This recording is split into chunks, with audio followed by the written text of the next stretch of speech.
서커스는 오랫동안 사회가 외면한 사람들의 피난처가 되어왔습니다. 갈고리 손을 가진 소년, 다리가 4개인 여성, 놀라울 정도로 긴 혀를 가진 소녀까지 이른바 괴물이라 불렸던 이들은 오히려 무대를 통해 자신만의 차별성을 퍼포먼스로 승화시켰죠. 지금부터 실제로 존재했던 이 놀라운 서커스 괴인들의 삶 속으로 함께 들어가 보시죠. 22위 랍스터맨, 그레이디 스타일스 주니어. 서커스 역사 속 괴이한 인물들 가운데서도 그레이디 스타일스 주니어만큼 대중의 상상력을 사로잡은 인물은 드뭅니다. 랍스터맨이라는 별명으로 더 잘 알려진 그는 1937년 희귀 유전 질환인 외반지증을 갖고 태어났어요. 이 병은 손가락과 발가락이 서로 붙어 마치 가재집게처럼 보이게 만드는 유전 질환이죠. 사실 그의 아버지도 같은 질환을 가지고 있었고 이미 서커스 무대에서 일하고 있었기 때문에 그레이디는 자연스럽게 아버지의 길을 따라 어린 시절부터 형제들과 함께 서커스 가족으로 활동하게 됩니다. 관객들은 그의 독특한 손모양과 집게손으로 물건을 능숙하게 다루는 모습에 매료됐습니다. 하지만 무대 뒤엔 전혀 다른 이야기가 숨겨져 있었죠. 그레이디는 무대에선 특별한 괴인이었지만 사적으로는 심각한 알코올 중독자였고 폭력적인 성격 때문에 가족들과 주변 사람들에게 공포의 대상이었어요. 결국 그의 분노는 자신의 딸 약혼자를 살해하는 비극적인 사건으로 이어집니다. 놀라운 건 그는 유죄 판결을 받았음에도 신체적 장애 때문에 감옥 수감은 피했다는 사실입니다. 그의 기형적인 신체가 오히려 법적 처벌의 벽을 무너뜨린 셈이죠. 이런 극단적인 반전은 그레이디 스타일스를 단순한 쇼맨이 아닌 비극과 논란의 전설적인 인물로 남게 만들었습니다. 19위 오하이오의 빅풋 소녀. 갈고리 손처럼 특이한 신체부터 거대한 발까지 서커스 무대는 자연의 기이한 장난들이 무대 위로 올라오는 곳이었죠. 그리고 그런 장면 중 하나가 미국 오하이오 숲속에서 등장했습니다. 1860년 한 소녀가 태어났습니다. 그녀의 이름은 밀스였고 희귀 질환인 머로이 병을 가지고 있었어요. 이 병은 양쪽 발이 비정상적으로 커지게 만드는 증상인데요. 밀스는 태어날 때부터 엄청나게 큰 발을 가진 채로 세상과 마주하게 된 거죠. 키는 157cm, 몸무게는 52kg에 불과했지만 그 발의 크기는 말 그대로 충격적이었습니다. 발 하나의 길이 48cm, 너비 18cm로 그야말로 몸집과 전혀 어울리지 않는 빅풋이었어요. 하지만 밀스는 좌절하지 않았습니다. 1885년 그녀는 당당히 자신의 모습을 드러내며 서커스 공연단에 합류합니다. 그리고 사람들은 그녀를 이렇게 불렀죠. 오하이오의 빅풋 소녀라고요. 밀스는 미국 전역을 돌며 관객들의 시선을 한몸에 받았고 관객뿐 아니라 기획자들도 그녀를 화제의 중심으로 만들기 위해 이런 말까지 했어요. 이 여성과 결혼하는 사람에겐 현상금 5,000달러. 지금 보면 다소 선정적인 마케팅이었지만 그만큼 그녀의 존재감은 대단했죠. 그런데 진짜 반전은 따로 있었습니다. 1886년 밀스는 간병인으로 일하던 여성의 남동생 윌리엄 브라운이라는 남성과 사랑에 빠지게 됩니다. 그리고 두 사람은 얼마 지나지 않아 결혼에 꼴이 나죠. 당시로선 상상도 못할 파격적인 커플이었지만 이들은 모든 편견을 뛰어넘는 사랑을 보여줬습니다. 서커스 천막 아래에서 피어난 그들의 사랑은 세상이 아무리 달라도 진심은 통한다는 걸 온몸으로 증명해 보였던 이야기입니다. 18위 세 다리를 가진 남자.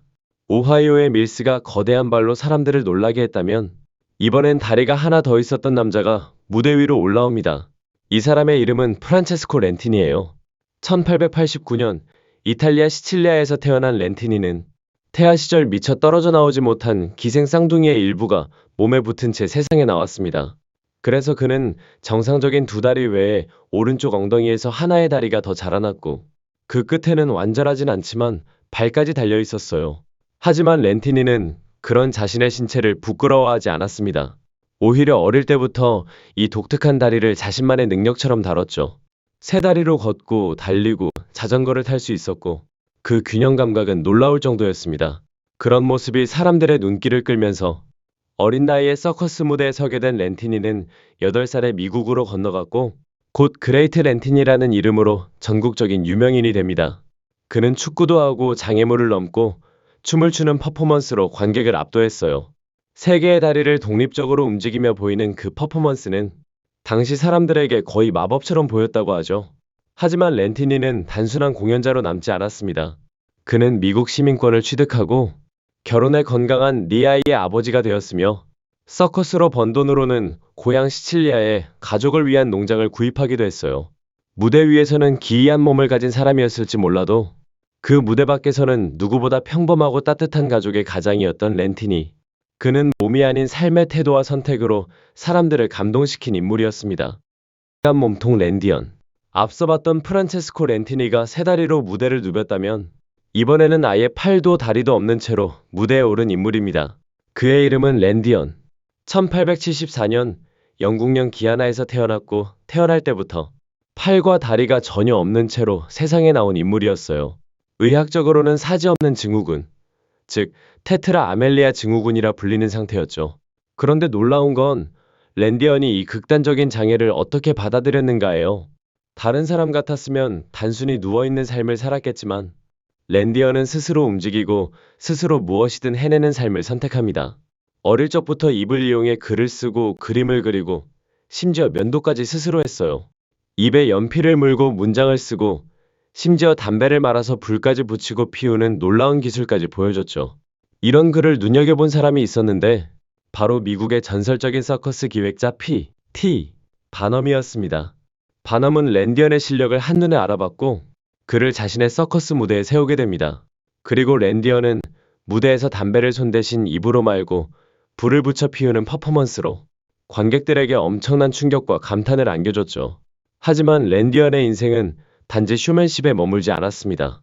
그는 지성과 따뜻한 마음을 가진 남자였고 사라라는 여성과 결혼해서 자녀들까지 낳은 아버지가 됩니다. 또한 그는 4개 국어를 자유롭게 구사하는 뛰어난 언어 능력자이기도 했어요. 단순히 외모나 퍼포먼스로만 주목받은 게 아니라 지성과 유머, 따뜻한 성품으로도 많은 사람들의 존경을 받은 인물이었습니다. 그가 한 말이 유명하죠. 나에겐 2팔도 없고 2다리도 없지만 내가 할 수 없는 일은 거의 없어요. 그 말처럼 랜디언은 세상에 이렇게 말하고 있었는지도 모릅니다. 진짜 한계는 몸이 아니라 마음에서 시작된다는 걸요. 16위. 사자 얼굴을 한 남자, 라이오넬. 앞서 랜디언이 몸의 한계를 이겨낸 인간의 가능성을 보여줬다면 이번엔 사람과 짐승의 경계를 흐리게 만든 정말 전설적인 외모를 가진 남자입니다. 그의 본명은 스테판 보브롭스키. 1891년 러시아 제국에서 태어난 그는 전신이 짙은 털로 덮여 있었어요. 그 모습은 마치 사자처럼 머리부터 발끝까지 털이 가득한 인간이었죠. 의학적으로는 과다다모증이라는 희귀 질환 때문이었는데요. 이질적인 그 외모를 두고 사람들은 별의별 얘기를 다 했습니다. 어머니가 임신 중 사자에게 놀라서 저렇게 태어났다. 저건 무슨 저주 아니냐. 등등. 믿기 힘든 루머가 무성했지만 진실은 하나였죠. 그는 단순히 외모가 특이한 사람이 아니라 그 자체로 하나의 인생을 살아간 사람이었습니다. 서커스 무대에서는 사자 얼굴을 한 남자, 라이오넬이라는 예명으로 활동했어요. 바너맨 베일리 서커스단에 합류하면서 전 세계를 돌며 유명세를 탔고 관객들은 그의 온몸에 자란 갈기 같은 털, 그리고 온화한 표정과 따뜻한 눈빛에 매료됐습니다. 그리고 놀랍게도 그 라이오넬은 말도 정말 잘했어요. 여러 언어를 구사할 정도로 똑똑했고 운동신경도 뛰어나 운동선수로도 활약했다고 하니 그야말로 겉모습에만 머물 수 없는 사람인 거죠. 그는 결혼도 했고 가족도 있었고 무대 밖에서는 자상한 남편이자 아버지, 그리고 인간적인 따뜻함을 가진 사람으로 기억되고 있습니다. 사람들은 그를 처음 보면 이렇게 생각했겠죠. 이건 인간이 아니라 사자잖아. 하지만 알고 보면 누구보다 인간적인 사람이었어요. 외모는 그저 시작일 뿐 그 안에 어떤 영혼이 깃들어 있는지는 직접 만나봐야 아는 법이죠. 15위. 낙타소녀 엘라 하퍼. 러시아에서 사자처럼 생긴 남자. 라이오넬이 세상의 이목을 끌던 그 시절. 미국 테네시주 깊은 언덕 마을에서는 또 하나의 기적 같은 소녀가 태어났습니다. 그녀의 이름은 엘라 하퍼. 1870년. 그녀는 세상의 시선을 완전히 뒤흔들 존재로 태어났죠. 엘라는 선천성 무릎 과신전증, 의학적으로는 진우 리커바툼이라 불리는 아주 희귀한 정형외과 질환을 안고 태어났습니다. 이 증상은 무릎이 뒤로 꺾이는 형태로 자라는 것인데요. 결국 엘라는 네 발로 걷는 자세가 자연스러울 수밖에 없었죠. 어떤 사람에겐 비극일 수 있었지만 엘라는 그걸 자신만의 개성으로 받아들였습니다. 네 발로 걷는 모습은 마치 낙타처럼 보였고 사람들은 그녀를 낙타소녀라 부르기 시작했어요. 하지만 그건 단순한 조롱이 아니었습니다. 그녀의 자세와 움직임은 경이로울 정도로 유연하고 부드러웠고 사람들은 처음엔 놀라고 곧 감탄하게 되죠. 그리고 16살이 되던 해 엘라는 W.H. 해리슨 니켈 플레이트 서커스단에 합류합니다. 첫 무대에 오르자마자 전국적인 화제의 중심이 되었고 어딜 가든 관객들의 이목은 그녀에게 쏠렸습니다. 누구도 그녀처럼 우아하게 네 발로 걷는 사람은 본 적이 없었거든요. 하지만 엘라는 단 한 시즌만 활동하고 서커스를 떠납니다. 많은 돈을 벌었고 그 돈을 모아 자신만의 삶을 시작하기로 결심하죠. 남들이 만들어준 무대보다 자신이 선택한 인생을 살기로 한 거예요. 그렇게 엘라는 교육을 받으며 조용하지만 뜻깊은 삶을 살아갑니다. 그녀의 이야기는 우리에게 이렇게 말해주는 것 같아요.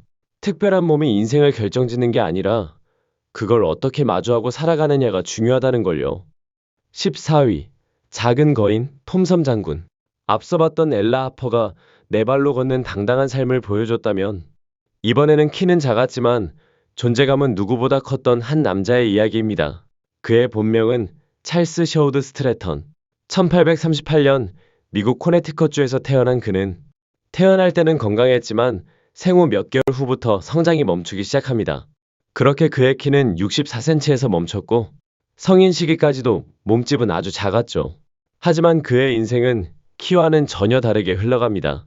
전설적인 서커스 기획자 P. 바넘이 스트래턴을 발견하면서 그는 전 세계 무대 위에서 톰섬 장군이라는 예명으로 활동하게 돼요. 작고 귀여운 외모에 말솜씨와 유머 순발력까지 뛰어났던 스트래턴은 어디서든 분위기를 압도했고 관객들에게 사랑받는 스타가 되었죠. 그의 공연을 보기 위해 왕족과 대통령들까지 초청할 정도였고 스트래턴은 그 명성에 걸맞게 부와 명예를 모두 거머쥡니다.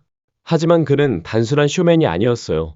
비즈니스 감각도 탁월해서 바넘과 손잡고 공연 기획에도 참여했고 자신의 브랜드를 만들어가며 흥행 기획자로도 성공하게 됩니다. 그리고 이 모든 것의 하이라이트는 자신과 같은 공연자였던 라비니아 워런과의 결혼식이었죠. 두 사람의 결혼식은 당시 언론에 대서특필되었고 사랑은 키도 외모도 세상의 시선도 넘는다는 상징 같은 사건으로 회자됩니다. 톰섬 장군, 찰스 스트래턴은 비록 키는 작았지만 당시 누구보다 거대한 영향력을 가진 인물이었습니다. 그가 세상에 보여준 건 단순한 재능이나 신체적 특이함이 아니라 자신을 사랑하고 스스로를 존중하며 살아가는 진짜 큰 사람의 태도였던 거죠. 13위. 살아있는 해골, 아이작 스프레그. 앞에서 본 찰스 스트래턴, 톰섬 장군이 작은 몸으로 큰 세상을 움직였다면 이번엔 몸이 점점 사라져버린 한 남자의 이야기입니다. 그의 이름은 아이작 스프레그.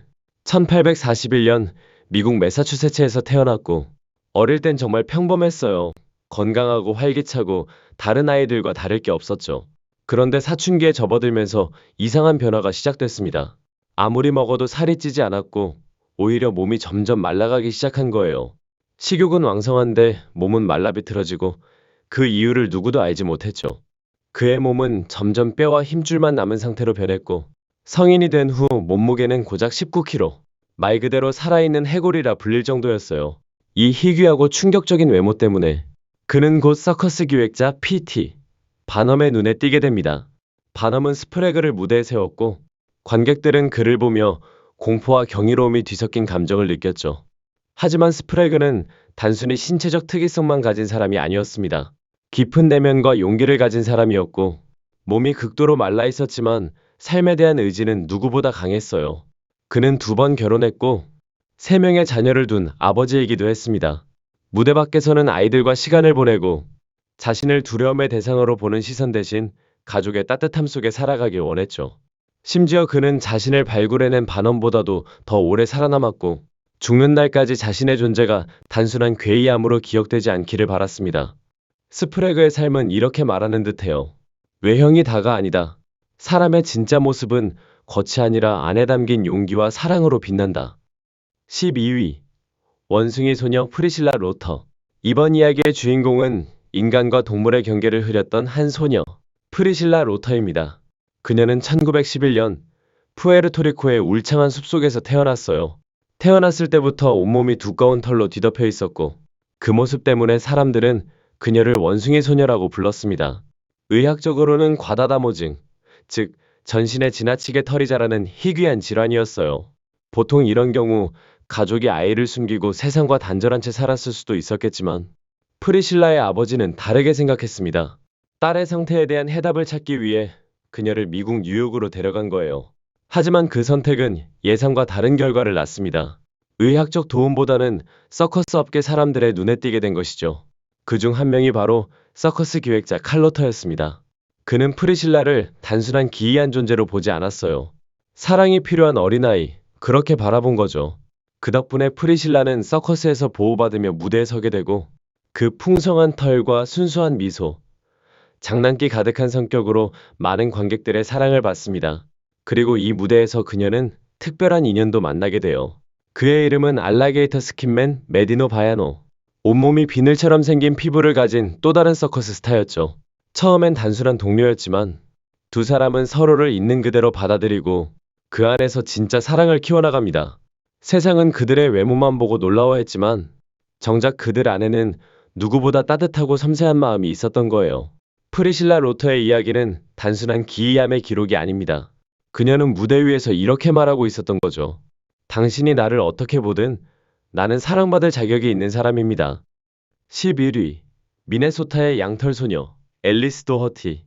앞에서 프리실라 로터가 짙은 흑갈색 털로 사람들을 놀라게 했다면 이번엔 부드러운 금빛 털로 태어난 또 다른 소녀의 이야기입니다. 그녀의 이름은 앨리스 도허티. 1887년 미국 미네소타주 미니애폴리스에서 태어났고 태어나자마자 온몸이 부드러운 금발털로 덮여 있었어요. 이건 의학적으로 선천성 미세다모증, 즉 하이퍼트리코시스 라노지노사라는 아주 드문 상태였는데요.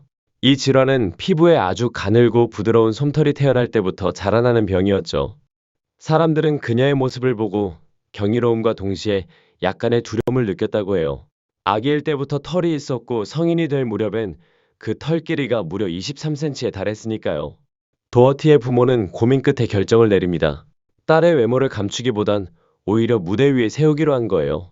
그녀가 고통스러운 시선을 받느니 차라리 스스로 무대 위에서 당당해지길 바랐던 거죠. 그렇게 앨리스는 곧 미네소타의 양털 소녀라는 이름으로 미국 중서부를 돌며 서커스 공연에 출연하게 됩니다. 부드럽게 흐르는 금빛 털, 그리고 그걸 가만히 손질하며 웃음을 짓는 그녀의 모습은 당시 사람들에게 정말 신비한 존재로 다가왔어요. 하지만 그 화려한 무대도 그녀에겐 점점 무거운 짐이 되기 시작합니다. 28살이 되던 해 앨리스는 더 이상 무대에 서지 않기로 결심하고 조용히 서커스 세계를 떠나게 돼요. 그 후의 삶에 대해서는 많은 기록이 남아있진 않지만 사람들은 여전히 그녀를 기억합니다. 외모보다도 더 빛났던 따뜻한 미소와 자신을 있는 그대로 받아들이는 그 당당함을요. 앨리스 도어티의 이야기는 우리에게 이렇게 속삭입니다. 특별한 외모가 당신을 정의하는 게 아니라 그 특별함을 받아들이는 당신의 태도가 당신을 결정짓는 거예요. 10위. 샴쌍둥이 형제 창과 앵벙커. 앞에서 봤던 앨리스 도어티가 양털 같은 금빛 털로 세상의 이목을 끌었다면 이번에는 두 사람이 한 몸에 붙어 태어난 형제 창과 앵벙커의 이야기입니다. 이 두 사람은 1811년 당시 샴이라 불리던 태국에서 태어났습니다. 태어날 때부터 가슴 쪽이 붙은 채 서로 분리되지 않은 상태였어요. 지금 우리가 흔히 부르는 샴쌍둥이라는 말도 바로 이 형제의 이름에서 유래된 것이죠. 이 형제는 영국 상인 로버트 헌터에게 발견되어 1829년 미국으로 데려와져 서커스 무대에 서게 됩니다. 처음엔 단순히 두 명이 한 몸에 붙어 있다는 충격적인 신체 조건 때문에 주목을 받았지만 공연이 거듭될수록 사람들은 이들의 완벽한 호흡과 놀라운 협업 능력에 감탄했어요. 무대 위에서 춤을 추고 연주를 하고 심지어 함께 농담을 주고받는 창과 앵 형제는 단순한 호기심의 대상이 아니라 정말 하나의 완성된 예술로서의 퍼포머였죠. 하지만 그들의 진짜 이야기는 무대 밖에서 더 극적이었습니다. 두 사람은 서커스 활동으로 번 돈을 모아 미국 노스캐롤라이나에 있는 대형 농장을 구입했고 그곳에서 각자 자신의 집을 따로 지어 3일씩 번갈아가며 두 집을 오가는 생활을 시작했어요. 그리고 놀랍게도 형제는 각각 다른 여성 아델라이드와 사라예츠 자매와 결혼합니다. 그리고 두 가족은 함께 살아가며 무려 21명의 자녀를 낳게 돼요. 사람들이 보기엔 두 사람이 하나로 붙어 있다는 것만으로도 도저히 일상생활이 가능하지 않을 거라 생각했겠지만 이 형제는 그런 세상의 편견을 완전히 무너뜨린 삶을 살았죠. 정말 놀라운 건 그들이 단순히 살아낸 게 아니라 사업을 하고 가족을 이루고 지역사회에서 존경받는 인물로 살아갔다는 점입니다. 창과 앵벙커 형제의 삶은 이렇게 말합니다. 몸이 붙어 있어도 삶은 분리될 수 있어요. 우리는 두 사람이고 각자의 꿈을 가진 인간입니다. 9위. 개머리를 가진 소년 조조. 샴쌍둥이 형제 창과 앵이 인간의 연결성에 대한 고정관념을 무너뜨렸다면 이번에 소개할 인물은 인간과 동물의 경계를 흐릿하게 만든 소년. 바로 조조. 본명 페도르 예프티슈예프입니다. 그는 1868년 러시아 제국의 얼어붙은 숲속에서 태어났어요. 태어날 때부터 얼굴과 온몸이 짙은 털로 덮여 있었고 그 모습은 마치 개나 늑대 같은 인상을 줄 만큼 독특했죠. 의학적으로는 과다다모증, 특히 얼굴 전체에 털이 자라는 매우 드문 형태였습니다. 그의 외모는 당시 사람들에겐 충격 그 자체였고 어린 조조는 금세 서커스 업계에 눈에 띄게 됩니다. 그를 무대 위로 이끈 사람은 바로 미국의 전설적인 쇼맨, 바넘이었어요. 바넘은 조조를 1884년 미국으로 데려오고 그는 무대에서 개머리를 가진 소년 조조라는 이름으로 관객 앞에 서게 됩니다. 바넘은 조조의 배경에 대해 상상력을 더해 러시아 깊은 숲에서 야생 상태로 발견된 아이라는 식으로 과장된 이야기를 덧붙이곤 했죠. 하지만 그건 단지 쇼비즈니스일 뿐. 진짜 조조는 다정하고 똑똑하며 유머 감각까지 있는 소년이었습니다. 그는 영어, 독일어, 프랑스어 등 여러 외국어를 빠르게 배웠고 무대 위에서도 뛰어난 말솜씨와 기지로 관객들을 사로잡았어요. 겉모습은 이질적이었지만 그 안엔 그 어떤 평범한 사람보다도 깊고 따뜻한 마음이 있었던 거죠. 조조는 또한 동료 서커스 단원들과도 깊은 유대감을 나누며 무대 밖에서도 자신의 존재 이유와 의미를 찾는 데 집중했습니다.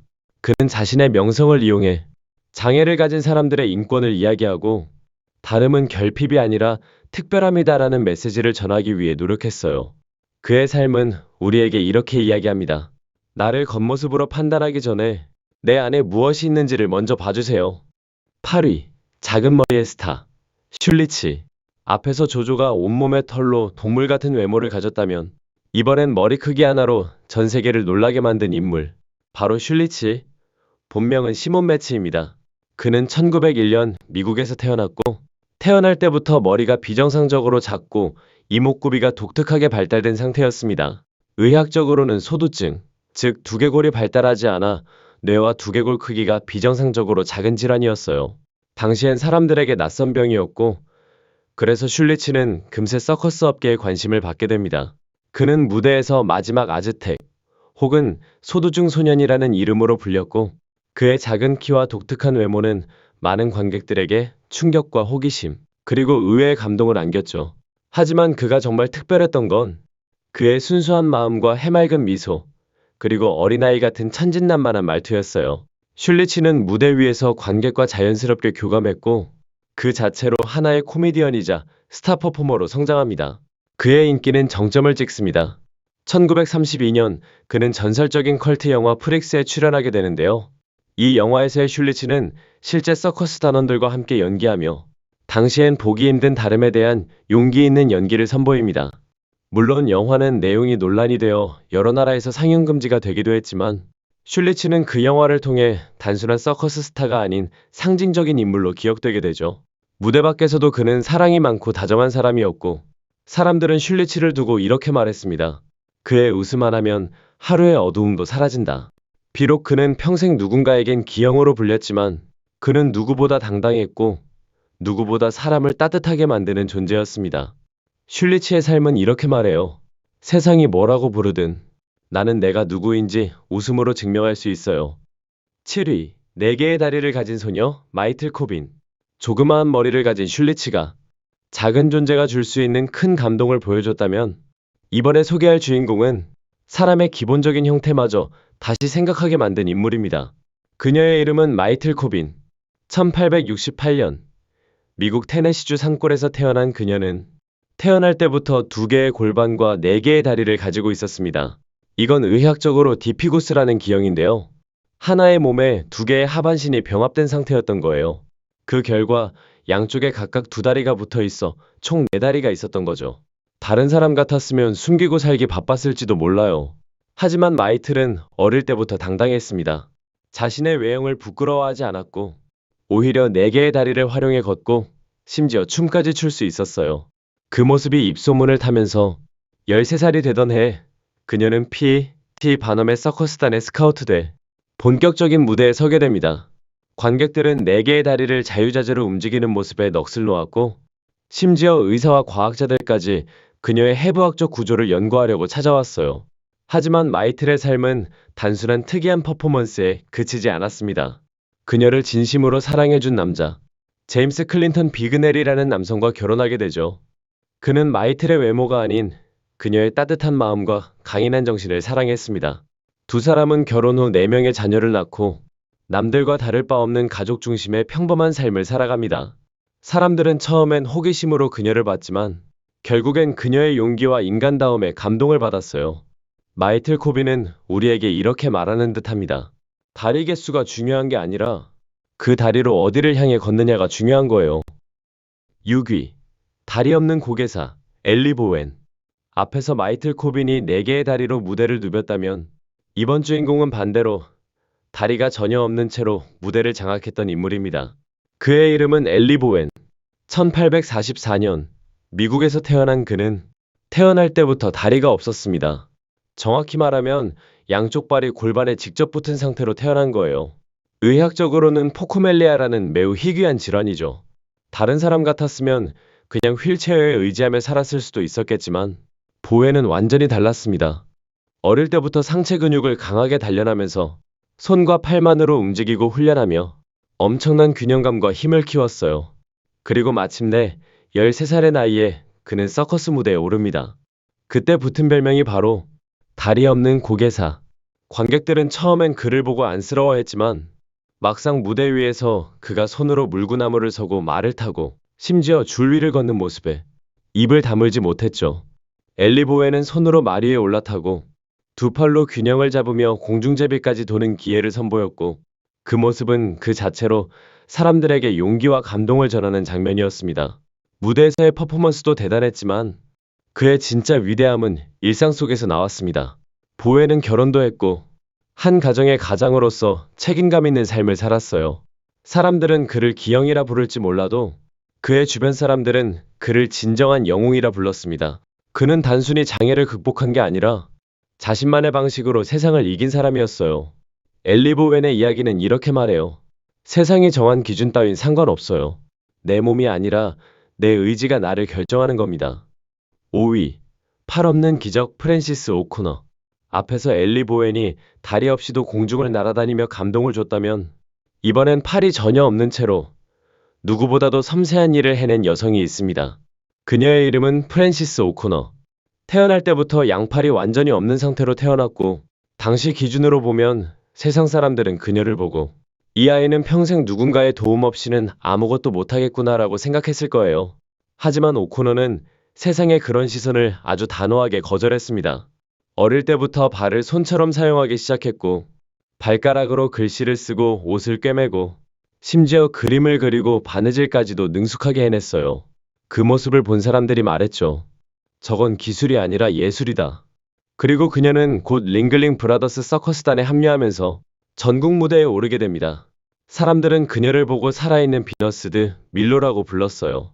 무대 위에서 오코너는 발로 실을 꿰고 찻잔을 들어 따르고 심지어는 발로 총을 들어 표적을 마치기까지 했어요. 관객들은 그 모습에 숨을 죽였고 박수 소리는 늘 눈물과 함께 따라왔죠. 하지만 오코너는 단순히 신체 능력만으로 감동을 주는 사람이 아니었습니다. 그녀는 영리하고 말도 잘하고 대화 하나하나에 깊이가 있었어요. 사람들은 그녀를 두고 말을 해보면 그냥 천재 같다고 말하곤 했죠. 무대 밖에서도 그녀는 한 명의 완전한 인간으로 존중받았습니다. 누구보다도 자신을 잘 알고 자신의 한계를 남들이 정하게 두지 않았던 사람이었어요. 프랜시스 오코너의 삶은 이렇게 말합니다. 팔이 없다고요? 괜찮아요. 전 세상 누구보다 많은 걸 할 수 있으니까요. 4위. 코끼리 인간 조지프 메릭. 앞에서 프랜시스 오코너가 팔이 없이도 누구보다 많은 일을 해낸 삶을 보여줬다면 이번에 소개할 인물은 몸 전체가 점점 뒤틀려가는 병 속에서도 마음만은 굳게 살아낸 한 남자입니다. 그의 이름은 조지프 메릭.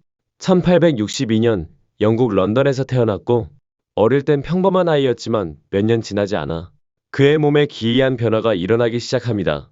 머리가 점점 커지고 피부엔 종양 같은 혹이 자라나고 오른팔은 뼈가 심하게 자라나 기형적으로 굵어졌으며 심지어 다리마저 변형돼 걷는 것조차 힘들어졌습니다. 당시 사람들은 그의 모습을 보고 공포에 질렸고 메릭은 결국 사회에서 완전히 고립되고 말아요. 살 길이 없던 그는 노동자 수용소에 수용되기도 했고 먹고 살기 위해 스스로 서커스 무대에 오르는 길을 선택합니다. 그때 붙은 별명이 바로 코끼리 인간. 사람들은 그의 기괴한 외모에 놀라움을 금치 못했고 무대는 언제나 비극적인 시선과 동정어린 시선으로 가득했죠. 하지만 그 무대에서 그를 진짜 사람으로 봐준 단 한 명의 인물이 나타납니다. 프레더릭 트리브스라는 젊은 외과 의사였습니다. 트리브스는 단순한 의사가 아니었어요. 메릭을 기이한 사례가 아닌 고귀한 인간으로 바라봐줬고 그를 병원으로 데려가 치료와 보호를 받을 수 있도록 도와줍니다.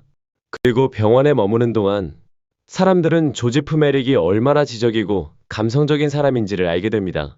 그는 시를 좋아했고 글씨를 예쁘게 쓰는 걸 즐겼고 말도 조심스럽고 품격 있게 하는 사람이었어요. 그의 온몸은 왜곡돼 있었지만 그의 정신은 누구보다 곧고 아름다웠던 거죠. 메릭은 병원 안에서 처음으로 누군가와 평등하게 대화하고 존중받는 삶을 살아봤고 그는 그곳에서 짧지만 평온한 생의 마지막을 맞이하게 됩니다. 조지프 메릭의 삶은 우리에게 이렇게 말해요. 나는 괴물이 아니에요. 나는 인간입니다. 그리고 나는 당신과 똑같이 사랑받을 자격이 있어요. 3위. 부엉이 인간 마르틴 로렐로. 앞서 조지프 메릭이 신체의 고통 속에서도 품위와 지성을 잃지 않았던 사람이었다면 이번엔 정말 신체 구조 자체가 믿기 힘든 능력을 가진 한 남자입니다. 그의 이름은 마르틴 로렐로. 1886년 독일 뉘른베르크에서 태어난 그는 어릴 적부터 척추가 남들과 다르게 굉장히 유연한 특이한 체질을 갖고 있었어요. 그 유연함은 어느 정도였냐면 그는 자신의 목을 180도 돌릴 수 있었고 고개를 완전히 뒤로 꺾어 얼굴을 등 뒤로 돌려놓은 채로 움직일 수도 있었어요. 이 특이한 능력 때문에 그는 무대 위에서 부엉이 인간이라는 별명으로 알려지게 됩니다. 마르틴은 20세기 초 바너맨 베일리 서커스단에 합류했고 무대에서 고개를 완전히 뒤로 꺾은 채 글을 쓰거나 물건을 옮기고 관객들과 이야기를 나누는 퍼포먼스를 보여줬어요. 그의 능력은 말 그대로 인간의 한계를 초월한 움직임이었고 사람들은 그가 어떻게 그런 움직임이 가능한지 믿을 수 없어 할 정도였죠. 뿐만 아니라 그는 믿거나 말거나 쇼, 그리고 링글링 브라더스 서커스단 등 다양한 유명 서커스와 협업하면서 세계적인 명성을 얻게 됩니다. 하지만 그의 인생이 늘 무대 위의 영광으로만 채워졌던 건 아닙니다. 알코올 중독에 시달리기도 했고 2차 세계대전 중엔 나치 동조자라는 의혹까지 받으며 곤란한 시기를 겪기도 했어요. 물론 그 의혹은 끝내 입증되지 않았지만 그런 시련 속에서도 그는 무대를 끝까지 지켰습니다. 60대가 넘을 때까지 공연을 계속했을 정도로 그는 무대와 관객을 정말 사랑했던 사람이었어요. 마르틴 로렐로는 단순히 목을 돌릴 수 있는 특이한 사람이 아니라 자신이 가진 단 하나의 능력으로 세계를 놀라게 하고 그 안에서 자존감을 지킨 인간이었습니다.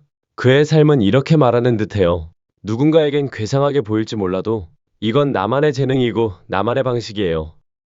2위. 수염난 여성 애니 존스. 이전 순위에서 마르틴 로렐로가 신체의 유연함으로 세상을 놀라게 했다면 이번엔 여성으로서 사회의 고정관념을 정면으로 부순 사람입니다. 그녀의 이름은 애니 존스. 1865년 미국 버지니아에서 태어난 그녀는 아주 어린 나이부터 얼굴에 두꺼운 수염이 자라나기 시작했어요. 정확히 말하자면 태어난 지 9개월 만에 수염이 자랐고 의학적으로는 다모증, 즉 여성의 얼굴이나 신체에 남성형 털이 자라는 상태였죠. 사람들은 처음엔 걱정했지만 애니는 그 모습을 숨기거나 부끄러워하지 않았습니다. 오히려 그 수염을 하나의 정체성으로 받아들였고 어린 시절부터 바너의 서커스단에 출연하게 됩니다. 당시 그녀는 어린애 서우, 성경에 나오는 털 많은 인물의 서우에 비유돼 무대에 올랐고 관객들은 어린아이의 얼굴에 난 수염에 충격을 받는 동시에 그녀의 당당함과 우아한 태도에 감탄했어요. 애니는 자라면서도 수염을 계속 기르고 드레스와 장신구를 착용하며 자신의 여성성을 더욱 돋보이게 연출했죠. 그녀는 단순한 퍼포머가 아니라 고정된 여성상에 반기를 든 상징적인 인물이었습니다.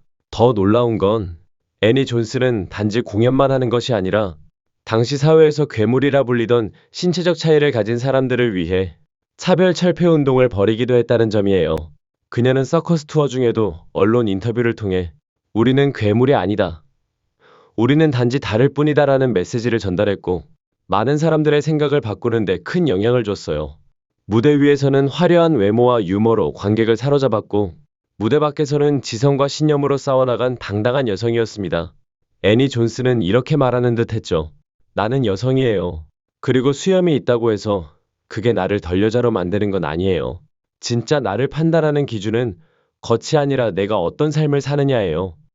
1위. 고무줄 인간, 펠릭스 베를. 자, 드디어 마지막입니다. 이제껏 많은 사람들이 태어날 때부터 다른 신체 조건으로 세상을 놀라게 했다면 이 사람은 그 중에서도 단연코 인간이 이 정도까지 가능해 라는 말이 절로 나오는 사람입니다. 그의 이름은 펠릭스 베를. 19세기 말 독일에서 태어난 그는 의학적으로 에를러스 달로스 증후군이라는 희귀 유전병을 갖고 있었어요. 이 병은 피부와 관절, 결합 조직이 비정상적으로 유연해지는 질환인데요. 그 결과 베를의 피부는 말 그대로 고무줄처럼 늘어났습니다. 어느 정도였냐면요. 복부의 피부를 거의 45cm까지 늘렸다가 툭 놓으면 다시 원래대로 돌아오는 모습이었죠. 또한 양볼을 쭉 늘려 얼굴을 감싸거나 피부를 묶어서 리본처럼 연출하는 퍼포먼스도 했어요. 이런 능력 덕분에 그는 곧 바너맨 베일리 서커스단의 대표 스타로 발탁됩니다. 무대에서 그는 고무줄 인간 혹은 고무피부 남자라는 별명으로 활동했고 관객들 앞에서 자신의 피부를 늘리고 꼬고 묶는 퍼포먼스를 선보였죠. 그 장면을 처음 본 사람들은 놀라움, 충격, 호기심, 심지어는 웃음까지 정말 다양한 감정이 동시에 밀려왔다고 합니다. 하지만 그의 인생이 단지 퍼포먼스로만 가득했던 건 아닙니다.